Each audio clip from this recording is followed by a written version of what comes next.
Luchando por la justicia. Soluciones legales para el día a día. Luchando por la justicia. Hola, ¿qué tal, amigas y amigos de Luchando por la Justicia? Esperando que se encuentren muy bien y que tengan un viernes espectacular.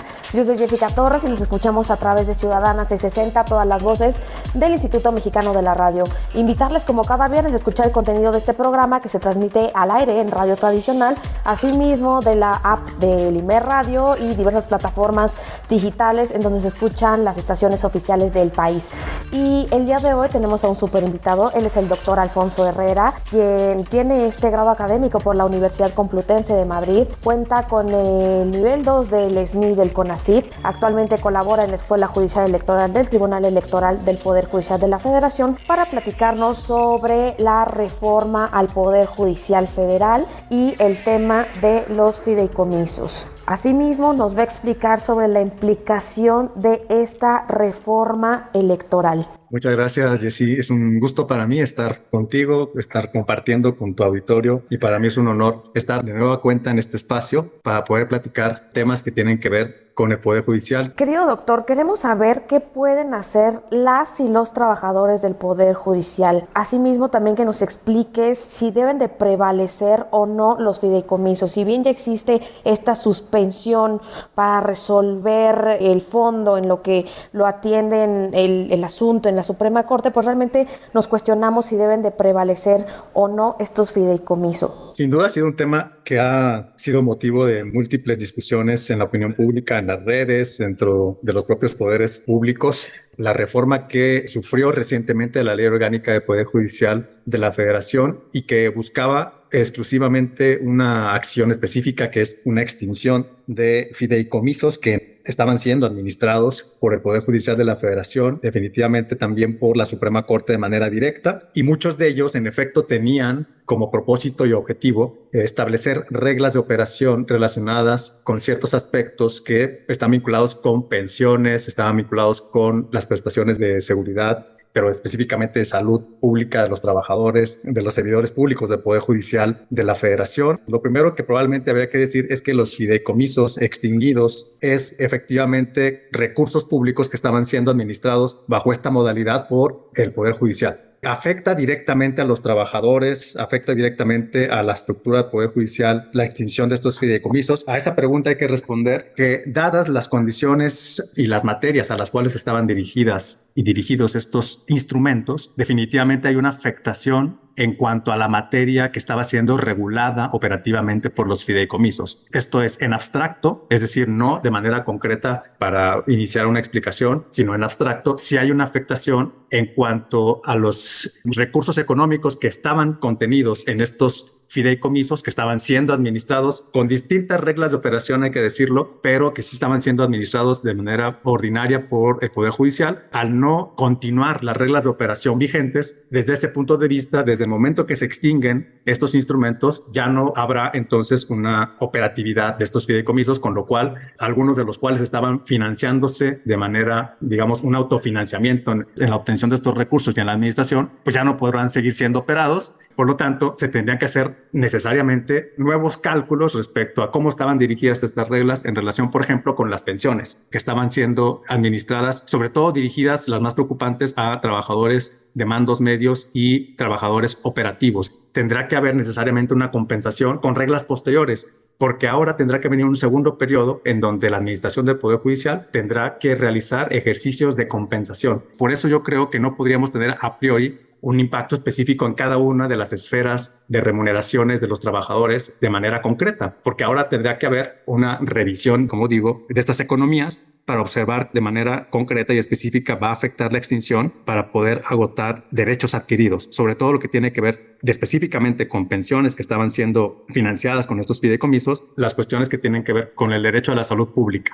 En este caso, ¿qué pueden hacer las y los trabajadores del Poder Judicial? Porque se ha hablado mucho de que ya tienen estos derechos adquiridos, estas prestaciones, es decir, estas prestaciones que tienen no son las mismas que tiene el Poder Ejecutivo ni el Poder Legislativo. Es por eso que se ha cuestionado mucho sobre el si deben de prevalecer o no este tipo de derechos que se han dado al interior del Poder Judicial. Pero ¿qué pueden hacer las y los trabajadores del Poder Judicial? ¿Pueden impugnar o no había ahí un conflicto de intereses, vaya, alguna contradicción de lo que se ha llamado ser juez y resolver? Lo que pueden hacer los trabajadores que se encontraban previstos como beneficiarios de estos fideicomisos, reiterar aquí que no todos los fideicomisos estaban dirigidos necesariamente a derechos adquiridos de los trabajadores. Habría que ver cuáles de ellos, que en efecto, eso sí ocurrió, estaban dirigidos a esos beneficios laborales y económicos que específicamente afectaban o beneficiaban a los trabajadores. Estos son los fideicomisos que tendrían que ser objeto de una posible impugnación. Eso es lo que pueden hacer los trabajadores y los servidores públicos del Poder Judicial. Una vez que se ha extinguido, se trata de una reforma a una ley, con lo cual es un acto de autoridad que es susceptible de atacarse, de impugnarse, de reclamarse bajo un juicio que se llama un juicio de amparo. Este juicio de amparo es un instrumento con el que contamos todos los ciudadanos y ciudadanas mexicanas, las personas que habitamos en el territorio nacional, que estamos sujetos al sistema jurídico mexicano, artículos 103 y 107 de la Constitución. Lo que nos dice este artículo es cualquier acto de autoridad, incluido un acto legislativo como es este, que es una reforma que extingue un instrumento que puede potencialmente afectar estos derechos, es un acto de autoridad susceptible, digo, de una impugnación en un juicio de amparo indirecto. Indirecto porque se trata de un acto legislativo y que podemos desarrollarlo bajo dos perspectivas técnicas, vamos a decirlo así.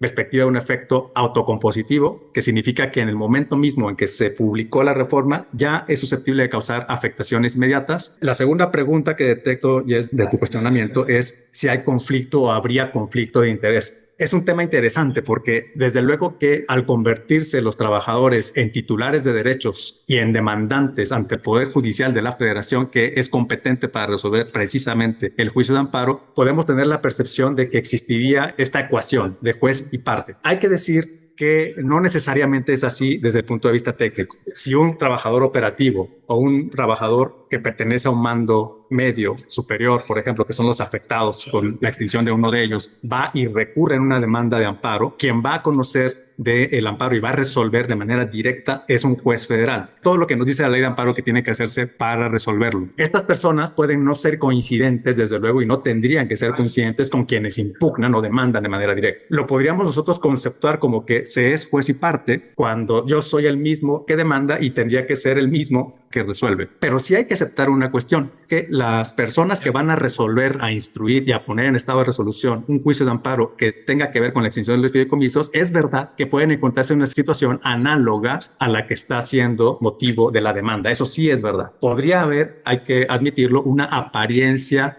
de juez y parte. Ahí lo que yo siempre he opinado con una pregunta como esta es, tendríamos que evaluar la manera en que se resuelve. Lo que tiene que resolver un juez de distrito es si existió o no una violación a la Constitución, por lo tanto, artículo 5, artículo 123, derechos adquiridos en materia laboral, y solamente haciendo abstracción, digamos, de la persona que está acudiendo a demandar la justicia federal. Es decir, si existió o no una irregularidad entre la extinción del fideicomiso, que está, por cierto, dentro de las facultades que en efecto tiene la Cámara de Diputados y la Cámara de Senadores, y por el otro lado observar si esa extinción legal está impactando una garantía constitucional establecida. Ese es el argumento y el desarrollo de la sentencia, lo que tendría que tener necesariamente en su cuerpo de argumentos. Y esa es la forma en que podemos nosotros revelar si existe o no una ecuación de juez y parte. Y ahorita justamente hablabas de estos derechos que tienen las personas que son adquiridos, que realmente se han desempeñado en el ejercicio de sus funciones dentro del Poder Judicial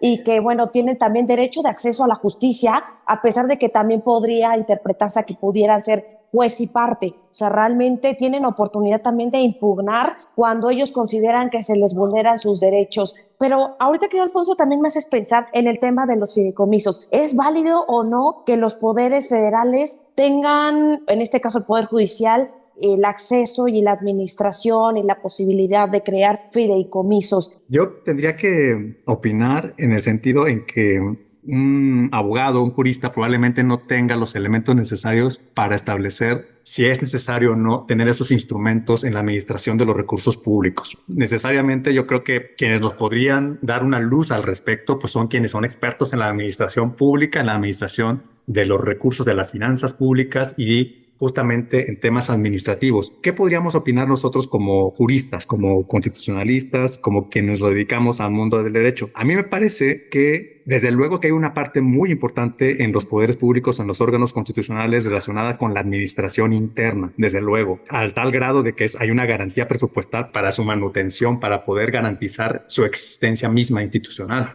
Ahora bien, es cierto que es una práctica dentro de la administración de los poderes en México que se han venido utilizando los fideicomisos como instrumentos que permiten tener, digamos, previstos recursos más allá de una asignación presupuestal de las partidas ordinarias de los paquetes económicos. ¿Esto es válido o no es válido? Yo diría como jurista que para no abonar a una cuestión, digamos, de susceptibilidad en cuanto a un Estado mexicano que está persiguiendo en este momento como política pública general unas cuestiones de austeridad, de republicanismo, de institucionalidad, habría que reflexionar si la existencia de los fideicomisos en las distintas esferas del poder público tendría que seguir siendo prevaleciente y no mantenernos con una dinámica que partamos de la idea de que son los presupuestos generales, el presupuesto de egresos de la Federación, el que tendría que definir la utilización de los recursos. Creo que debe haber una revisión hacia todos los poderes públicos, hacia todas las secretarías de Estado, los poderes y órganos que tienen estos instrumentos y analizar cuál de estos instrumentos tendría que tener prevalencia, si tendrían que subsistir o si tendrían que ser sustituidos por otros métodos de financiamiento, que eso sí, lo que diríamos nosotros como abogados es que se asegure la prestación de un servicio tan básico y tan necesario en un Estado de Derecho como es el servicio de la impartición de la justicia, eso sí. Sin duda es un tema que nos invita a la reflexión, no obstante,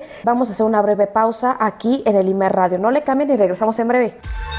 Luchando por la justicia, para fortalecer tu conocimiento y que las diferencias individuales no sean argumento para justificar la desigualdad, el maltrato o la discriminación. En un momento regresamos, Luchando por la justicia. En un momento regresamos, Luchando por la justicia. En un momento regresamos, Luchando por la justicia.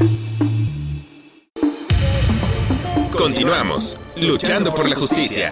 Amigas y amigos de Luchando por la Justicia, ya regresamos de una breve pausa aquí en el Instituto Mexicano de la Radio. Invitarles nuevamente a escuchar el contenido de este programa, así como diversa información que tenemos disponible para todas y todos ustedes. Y como platicábamos en la primera parte de este programa, tenemos como invitado al doctor Alfonso Herrera García. Él es doctor en Derecho por la Universidad Complutense de Madrid, tiene amplia experiencia profesional como jurista, tanto en la Suprema Corte de Justicia de la Nación y actualmente se encuentra en la Escuela Judicial Electoral del Tribunal Electoral del Poder Judicial de la Federación. Y en la primera parte de este programa nos hablaba sobre esta reforma al Poder Judicial, cómo es que las personas que tienen los derechos laborales adquiridos pueden impugnar y no necesariamente se puede configurar un conflicto de interés, es decir, juez y parte. También nos explicó la importancia de los fideicomisos que ayudan muchísimo al desempeño de las labores y de las funciones dentro del Poder Judicial y que, bueno, debe existir la división de poderes. Sin embargo, nos explicó que es importante que exista estos consensos, este análisis para generar la pluralidad de ideas. Pero creo, Alfonso, quería preguntarte también con relación a la eliminación de 13 fideicomisos. Lo cierto es que también hay un importante recorte presupuestal que es respecto al presupuesto de egresos y la ley de ingresos del próximo año con relación al Poder Judicial. Es un importante recorte presupuestal, pero es completamente distinto al tema de fideicomisos. Explícanos un poquito de qué va la diferencia una cosa de la otra, porque luego nos perdemos en esta diversidad de información en diversos medios de comunicación y no nos queda claro por qué es diferente el tema de fideicomisos que le quitan al Poder Judicial y el tema del recorte presupuestal. Gracias, Jessy. Antes de responder la pregunta, quería comentar una cosa adicional del segmento anterior y que creo que es muy importante no dejarlo pasar. Y que es que el juicio de amparo del que hablamos, pues claro que no es el único instrumento posible para reclamar la inconstitucionalidad de la extinción de los fideicomisos, sino que es uno de ellos solamente. Hay otro más que es la llamada acción de inconstitucionalidad, cuyo órgano competente es única y exclusivamente la Suprema Corte de Justicia de la Nación. ¿En qué consiste? Por cierto, es muy sencillo. Podríamos acudir a una explicación sencilla del instrumento. Una vez que se publica en el Diario Oficial de la Federación una reforma legal una reforma a cualquier ley, en este caso la Ley Orgánica del Poder Judicial Federal, hay 30 días naturales posteriores a la publicación para impugnarlo. Hay ciertos sujetos legitimados para hacerlo, entre ellos las minorías legislativas. Esto se encuentra previsto en el artículo 105 de la Constitución, su fracción segunda. Y una vez que elaboran una demanda, se presenta ante la Corte y la Corte tiene que analizar, en primer lugar, la admisibilidad, en segundo lugar, si puede emitir o no una medida cautelar, que en estos casos puede ser una suspensión de la ley. Esto no ha ocurrido, creo que es muy importante mencionarlo porque es precisamente uno de los elementos o las piezas de información relevantes en relación con la impugnación de esta extinción de fideicomisos. Respecto a tu pregunta, en efecto, la extinción de los fideicomisos, que es una reforma a la ley, es una cuestión distinta a la discusión que se da y que se dio en la Cámara de Diputados relacionada con el presupuesto de egresos de la Federación, en donde se analiza el anteproyecto que está insertado dentro del proyecto general del Estado mexicano del Poder Judicial de la Federación, y la Cámara de Diputados tiene la facultad exclusiva, de acuerdo con el artículo 74 de la Constitución, de discutir, debatir y aprobar, en su caso, el presupuesto de egresos de la Federación, y ha determinado la reducción presupuestal en un cierto porcentaje, de un 7%, si no recuerdo mal, a la propuesta del Poder Judicial de la Federación con respecto al año anterior.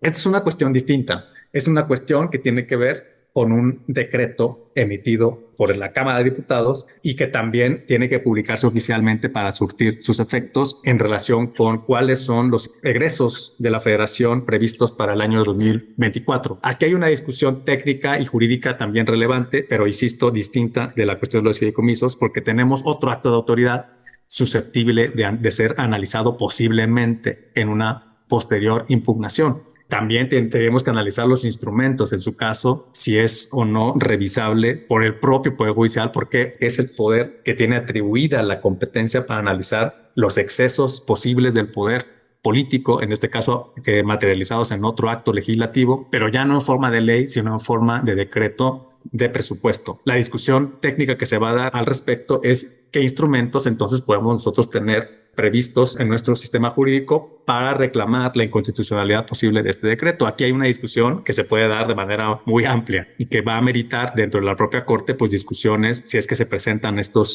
si la reducción está respetando o no principios constitucionales y está afectando o no también derechos. En este caso, el principio que se podría haber afectado con la reducción es el principio precisamente de autonomía e independencia del Poder Judicial de la Federación en relación con su garantía presupuestal, que es o garantía económica. Es una de las garantías fundamentales de subsistencia institucional de un poder. El hecho de que haya una bolsa, digamos, económica prevista anualmente para la prestación de un servicio tan fundamental como es el acceso a la justicia federal, pues por supuesto que tiene y amerita la construcción de estándares infranqueables para el Poder Legislativo. Entre ellos, por ejemplo, que no se puede simple y sencillamente decidir una cuestión de reducción a una prestación de impartición de justicia que reduzca las expectativas de impartición de justicia que ya se alcanzaron de manera previa en un año fiscal anterior. Esto podría estar afectando, insisto, en la imparcialidad, la independencia del Poder Judicial, que es a quien le corresponde el diseño de su presupuesto, pero también otros principios, como es el principio de progresividad o de no regresividad en los estándares de financiamiento de la impartición de justicia que se han previsto para desarrollar las funciones de la impartición de la justicia en materia de amparo y también en materia de la justicia que desarrolla y que despliega la Suprema Corte. Con lo cual,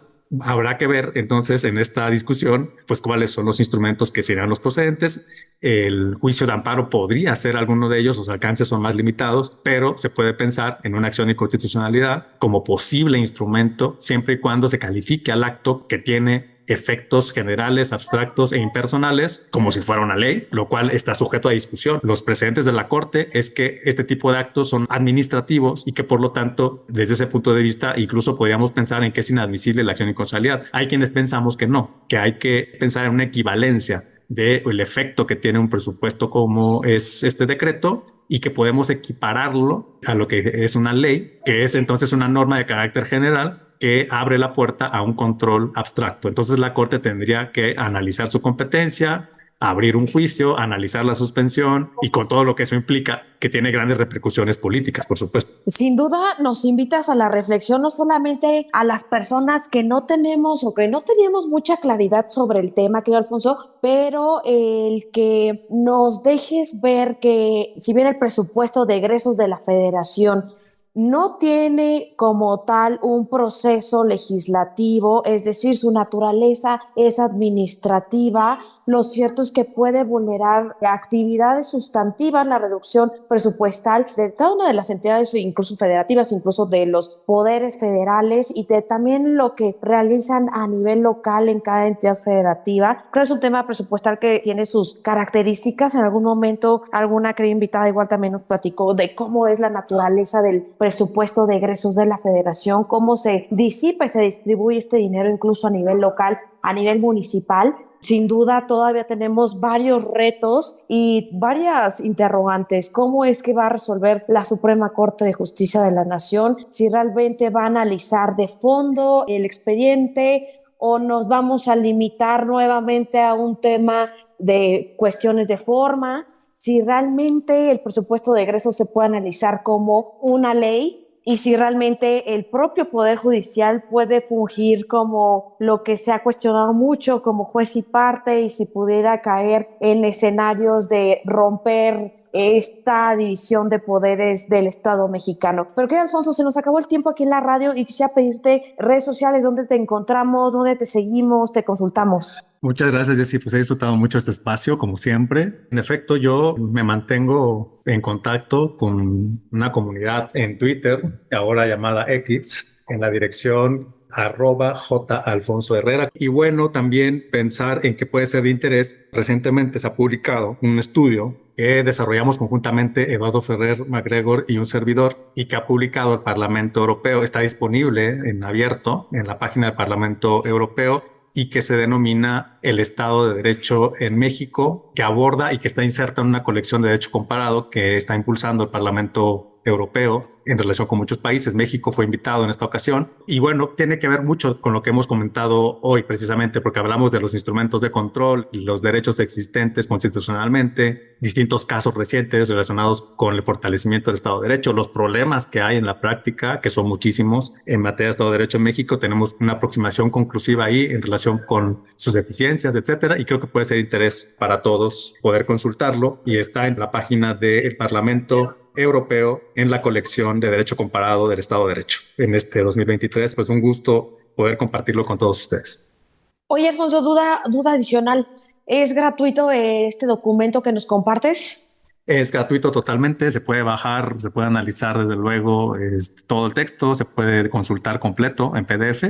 El acceso pues no tiene obviamente ningún costo, al contrario, es totalmente abierto para quien quiera consultarlo y tenga interés. Bueno, pues ahí tenemos toda la información. Yo quiero agradecerte, querido Alfonso, el que hayas conversado con nosotros para el IMER Radio nuevamente y felicitarte por tu nombramiento dentro del Sistema Nacional de Investigadores 2, dentro de la transformación de este país. Pero bueno, yo soy Jessica Torres y nos escuchamos el próximo viernes a través de Ciudadana 660, radio por internet, donde se escuchan todas las estaciones oficiales del país y también por la aplicación del IMER Radio. Que tengan un extraordinario fin de semana. Adiós. Muchas gracias, Alfonso. Bye.